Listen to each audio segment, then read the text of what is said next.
Anong pinakabonggang kanta ni Mariah na alam mo? Ano? Himala. Gusto niyo. Himala! Kailan pa kinanta ni Mariah Carey ang Himala? Tagalog yan. May kinanta po siya noon. Na Himala? Opo. Himala. O sige, paano yung Himala ni Mariah Carey? I'm gonna take a little time. Himala. Tells me the heart I can bear. Himala. In fairness kay Mariah, nakakapag-Tagalog. May iba pa ba siyang dialekto sa Pilipinas na kaya niya? Para sa mga Bisaya. Ayan yung mga Bisaya. May kinanta siya para sa mga Bisaya? Ano? Nag-concert siya sa Davao. Oh, talaga? Pasekreto lang. Private concert. Diyos ko, hindi namin alam yan, ha? Yeah, private concert. So, anong pinerform niya sa Davao?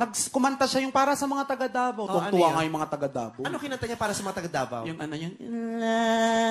Lahing Bisaya. Eri